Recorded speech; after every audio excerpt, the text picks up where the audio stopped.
The Earl of Corwood did not raise his voice. He never raised his voice. That, Dorinda had learned in 7 months, was the cruelest part about him.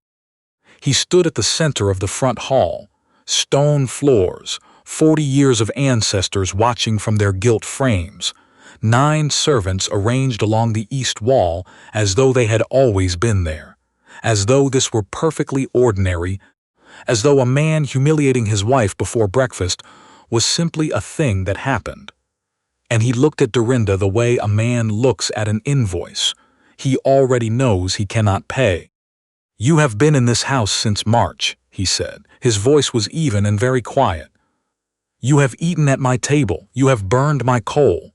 You have worn my mother's shawl because, as I understand it, your own are inadequate for Yorkshire winters." He reached into his coat pocket. "In 7 months, not 1 penny of the settlement promised to me has arrived, not one." He crossed the floor toward her. He held out his hand. In it was a small silver locket on a short chain, worn smooth at the edges. "This was returned from the assay office last week. It came in with the lot you brought. The jeweler tells me it is worth 4 shillings. He set it in her palm. "I would suggest you find a way to make that worth something more. There is no free keep in Corwood Hall." Not one of the 9 servants moved. Dorinda Selby, she had not yet learned, in 7 months, to think of herself as Dorinda Corwood, closed her fingers around the locket and walked to the main staircase. She walked up the main staircase because it was the only part of the hall that faced away from the 9 pairs of eyes, and she needed, very badly, not to be looked at. Her room had not had a fire since the 14th. She had counted 14 days. She had also counted the number of times her husband had spoken to her in the past month, 6, and 2 of those had been past the salt, and the number of shillings remaining in the small purse she kept behind the loose board in her wardrobe, 11, and the number of times the village postmaster had turned away from his window when he saw her coming, 3. Small cruelties. Nobody would call any of them crimes. She sat on the edge of her bed and held the locket and breathed. Then she opened it. The portrait inside was no larger than a thumbnail, painted on ivory the way they had done it before photography arrived to replace the art. A man, perhaps 50, with a broad forehead and a jaw that looked like it had been assembled from leftover stone, and eyes so pale they were nearly the color of nothing. Dorinda did not breathe. She had been told her father died before she was born. She had been told this by her aunt, who had raised her after her mother's death, and the aunt was not given to elaboration on the subject. The man's name had been Gerald Selby. There had been a miniature of him on her aunt's mantelpiece until Dorinda was 12, when it disappeared, and the aunt said it was lost, and the subject had not come up again. She was looking at Gerald Selby. His face was on a locket that had come in with her belongings and been valued at 4 shillings. She sat in that cold room for a long time after, and when she finally lay down she did not sleep, and in the morning she went down to the kitchen before the cook arrived and put the kettle on herself, because she had learned that if she wanted hot water in this house, she needed to be the first one there to want it. The estate agent's name was Hesketh. He had been at Corwood Hall for 13 years, under the previous Earl and now under this one. He was a compact, dry sort of man with small hands, and the particular manner of someone who has been trusted for a very long time and has never entirely forgotten to find that satisfying. Dorinda had met him twice in 7 months. Both times he had looked at her, the way one looks at a piece of furniture that arrived in the wrong room. The housekeeper, Mrs. Corbin, was different. She was 63 years old, broad and solid, with gray hair twisted flat against her head, and an expression that could have been carved from the same limestone as the house. She had been at Corwood Hall for 31 years. She had never, in all of those months, said one unkind word to Dorinda. She had also never interfered. She was the kind of woman who drew a clear line between what was her business and what was not, and the Earl's marriage sat firmly on the wrong side of that line. Until the morning after the locket. She found Dorinda in the kitchen with her sleeves rolled past her elbows, washing a pot the scullery girl had left half done the night before. "That isn't your work," said Mrs. Corbin. "Someone has to finish it." Mrs. Corbin stood in the doorway for a moment. Then she came in and picked up a cloth and stood beside her at the basin without saying anything else for a while. This was, Dorinda would later understand, as close as Mrs. Corbin ever came to choosing a side. "The village," Dorinda said eventually, "has a seamstress?" "Mrs. Tilney, on the High Street. She's buried 2 husbands and still charges for full morning work. She's not easy." "I am not looking for easy. I am looking for 2 shillings a week and somewhere to be." Mrs. Corbin didn't answer, for long enough that it meant something. "The locket," Dorinda said, "the one from the assay lot. Where did it come from? It wasn't mine." Mrs. Corbin's hands went still. "It came in with the other pieces last autumn. Mr. Hesketh brought the lot up from the solicitor's office in Harrogate. Said they'd been found in storage from the old accounts." "Which solicitor's office?" "Selby and Marsh, the firm on Cheltenham Road." A pause. "Selby's a common enough name in the West Riding." "It is," said Dorinda, and she said nothing else, because her surname was Selby, and she had grown up in the West Riding, and the man in the locket was the man she had been told was dead. She walked down to the village on Thursday, 4 miles. Nobody offered the trap, and she did not ask. By the time she reached Mrs. Tilney's, her boots were caked to the ankle. The seamstress was a small woman of indeterminate age, with pins stored along her left forearm, like a very deliberate threat. She looked Dorinda up and down the way a woman looks at an unusual piece of cloth, assessing, unhurried. "You're the Countess." "I am the Countess of Corwood, yes." "And you've come to ask me for sewing work." It wasn't quite a question. "I have. I've been hemming since I was 8 years old. My stitches are 11 to the inch." Mrs. Tilney took the pins out of her forearm one at a time and set them on the counter, all 7. Then she handed Dorinda a length of ivory cotton and said, "Do it then," and pointed at the stool. Dorinda sat down and hemmed the cotton and did not look up until it was finished. Mrs. Tilney held the work to the light for a long time. "You don't sit in the window," she said at last. "I'm not running a curiosity. 2 shillings the week, and you come Tuesday and Friday." The village knew by Saturday. The village had known by Thursday afternoon, but Saturday was when people stopped pretending they had other reasons for walking past Mrs. Tilney's front window. A farmer's wife pressed a jar of preserves into Dorinda's hands at the churchyard gate on Friday and said, "For the walk home, my lady," in a voice that made it very clear she had opinions about why the walk was necessary and was keeping them to herself with considerable effort. Then there was the schoolmaster.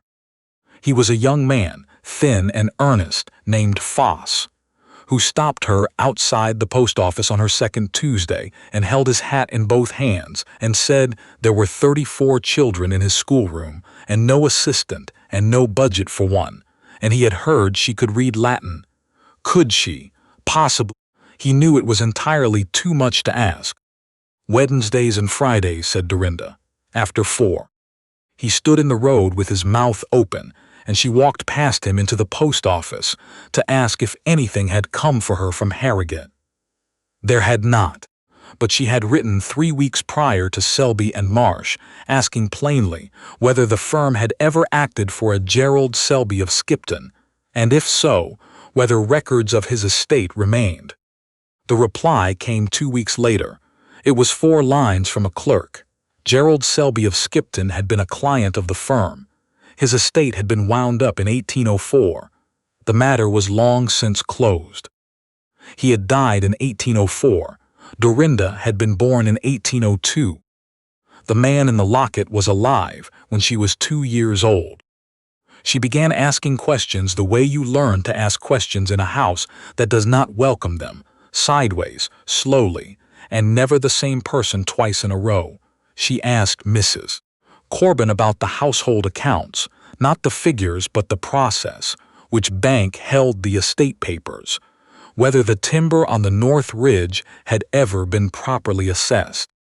Mrs. Corwin answered 3 of those questions and was very quiet about the timber.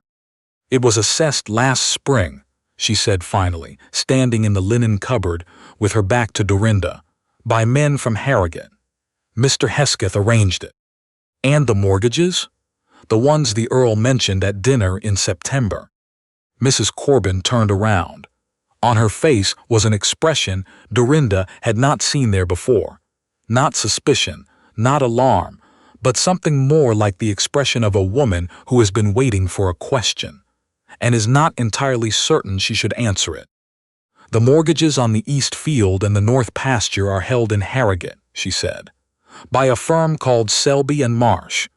She folded a pillowcase with great precision. "They've held them for 11 years, since before the old Earl died. Mr.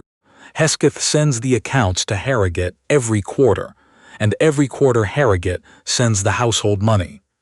Without it, he has told me twice, we could not meet wages past September." "Who owns Selby and Marsh?" "The family that founded it, I should think." "A family named Selby." Mrs. Corwin set down the pillowcase and looked at her directly. "Your maiden name, your ladyship." "Yes," said Dorinda, "it is."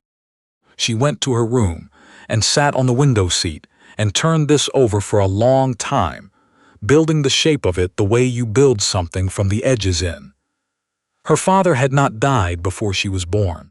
He had died in 1804, when she was 2, and had left behind a firm of solicitors that now held every mortgage on her husband's land, and she had walked into this house without knowing it, and her husband had pressed a locket in her hand and called it worthless, and the locket had her father's face inside it. She did not tell anyone. She went on sewing at Mrs. Tilney's and teaching conjugations to 34 children who called her Mrs. Foss by mistake and turned scarlet, and she was, in the way that surprised her most, genuinely content. Not happy, she was careful about that word, but present, doing work that was real and was hers. She had been in this state of careful contentment for 3 weeks when Hesketh summoned her. He did it through Mrs. Corwin, which was a small discourtesy that he knew she would register, and had decided she was not worth concealing from. His office was on the ground floor, narrow, with a barred window and the smell of closed ledgers. "I understand you have been writing to Selby and Marsh," he said. "I have." "May I ask why?" "A personal matter." He looked at her with an expression that was carefully pleasant and not quite friendly. "You have been asking questions," he said, "about the accounts, about the timber, about the mortgages. I've been curious about how the estate operates. It is my home. It is the Earl's home. He let that sit. The Earl has entrusted the management of it to me for 13 years, and I am very good at it, and I would be very sorry if that trust were to be complicated by misunderstandings." He smiled. "You are an intelligent woman, my lady. I think you understand what I am saying." "I think," said Dorinda, "that you are telling me to stop asking questions." "I am telling you that it would be better for everyone, for you especially, if you did." She picked up her gloves and left. She walked the 4 miles down to the village and knocked at Mrs. Tilney's back door and said she needed to write 2 letters, and she could not write them from Corwood Hall. Mrs. Tilney opened the door wider and put the kettle on. She wrote to the senior partner of Selby and Marsh. She said who she was, Gerald Selby's daughter, and that she understood the firm held mortgages on Corwood Hall, and she asked plainly whether those mortgages had ever been serviced from a private account, and if so, from whose. She sent both letters from Mrs. Tilney's address, and she went home and waited. 3 weeks later, her room was searched. She came back from the village on a Tuesday to find Mrs. Corbin standing outside her bedroom door with the expression of a woman who has been standing in front of a burning building deciding what to drag out first. "Mr. Hesketh found something," Mrs. Corbin said, "in your wardrobe." What did he find? £23 in banknotes and a letter. A pause.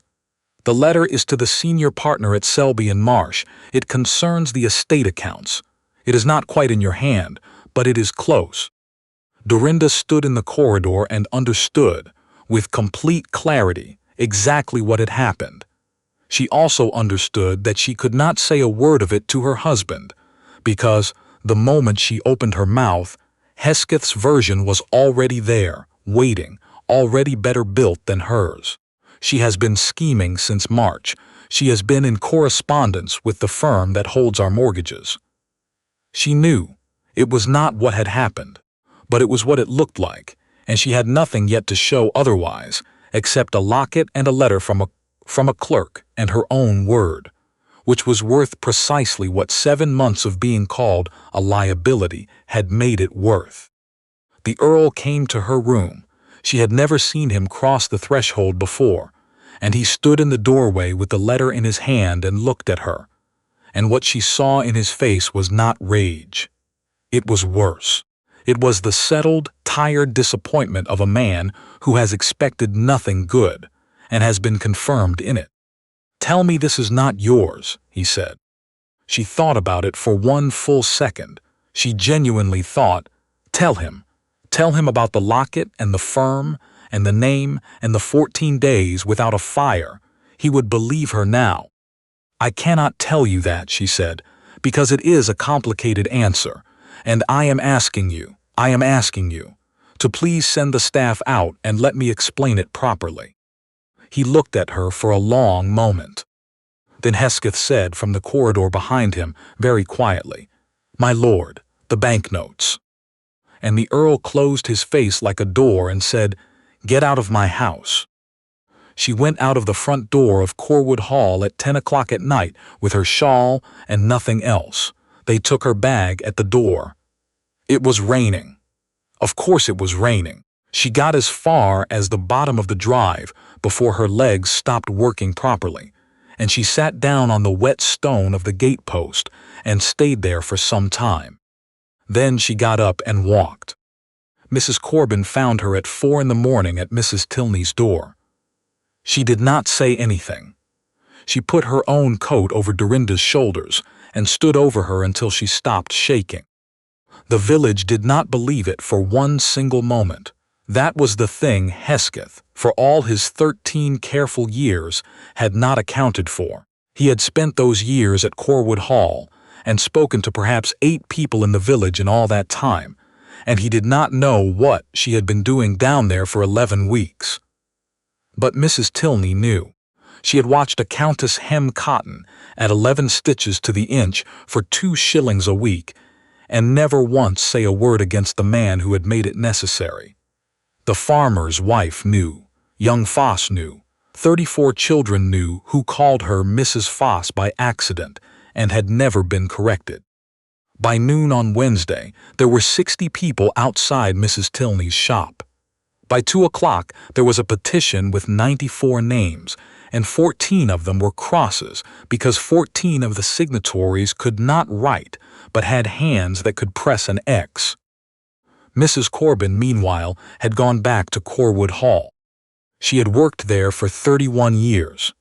She knew every drawer and every locked box in Hesketh's office, and she had spent 31 years distinguishing between a lock that had always been there and one that had been added later. She had also watched Hesketh, on 3 separate occasions, go to the cabinet in the corner of his office and look at something inside it and close it again with the particular expression of a man checking that something is still where he left it. She used the fireplace poker. Behind the quarterly ledgers, there was a second set of ledgers in the same hand. The figures in the second set were not the figures in the first. The difference was not subtle, and underneath the ledgers were 4 letters, still in their envelopes, addressed in a handwriting she did not recognize, an old man's hand pressing too hard into the paper, the kind of writing done by someone who learned his letters late and never entirely forgave himself for it.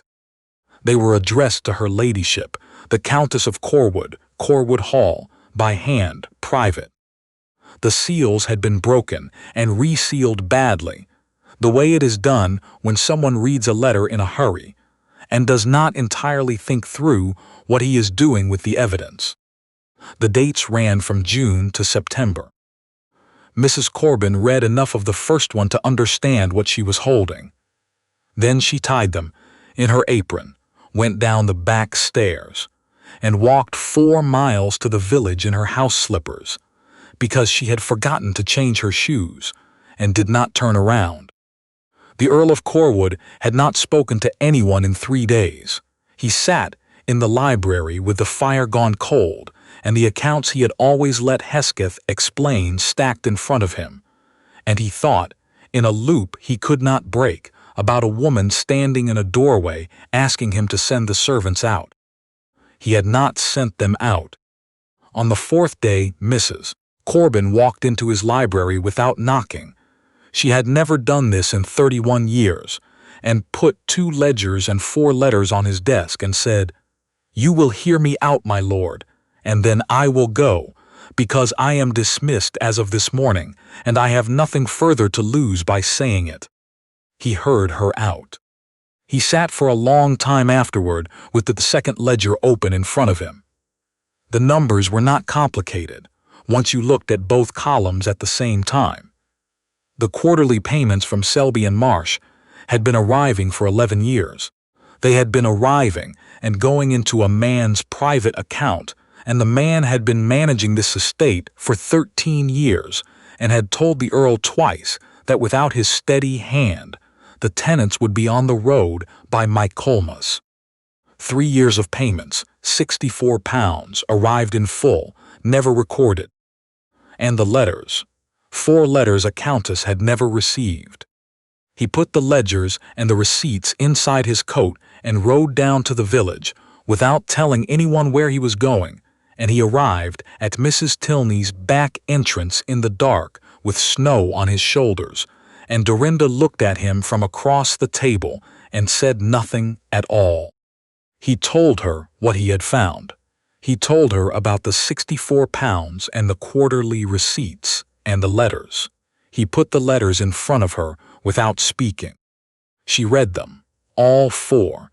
She already knew about 3 of them from the replies that had come back to Mrs. Tilney's address.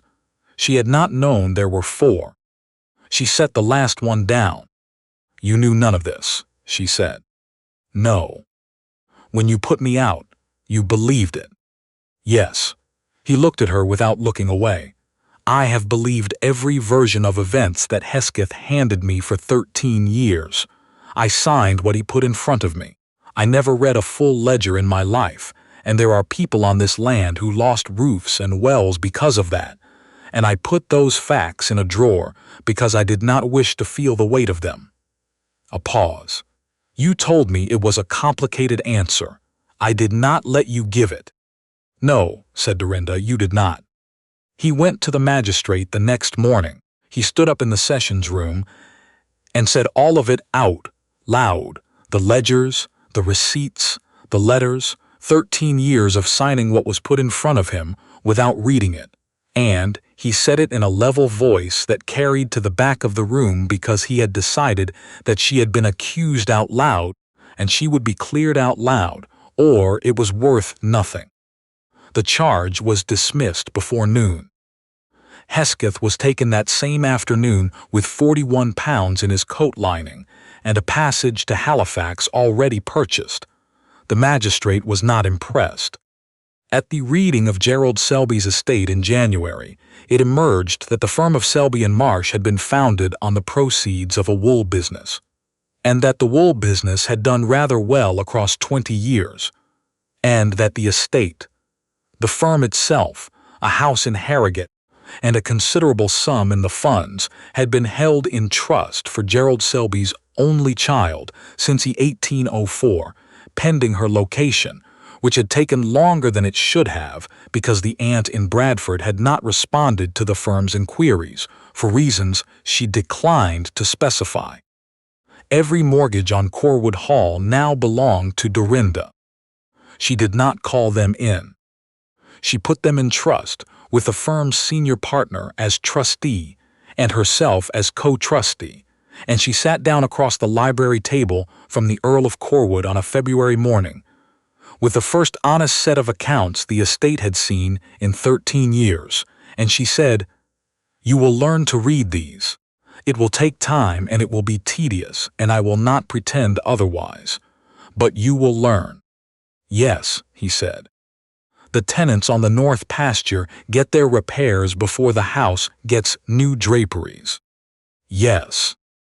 "And you will not call me a liability in front of the staff again." He looked at her steadily. "No," he said, "I will not." Then quieter, "I have said a great many things in 7 months that I had not earned the right to say." The locket sat on the library mantelpiece after that, in a small plain frame, because it was the only surface in the house where Dorinda could see it from her preferred chair. Guests asked about it sometimes. It was, they noted, the least valuable thing in the room by a considerable distance, and it was in the best position in the room by an equally considerable distance. The Earl told them it was a portrait of a man who had understood the estate rather better than any of them had given him credit for. It was the truest thing he ever said about it. And if he sometimes caught Dorinda looking at that small painted face with an expression that was partly grief and partly the particular quiet satisfaction of a debt that has finally, after everything, been paid in full, he had learned, by then, not to look away.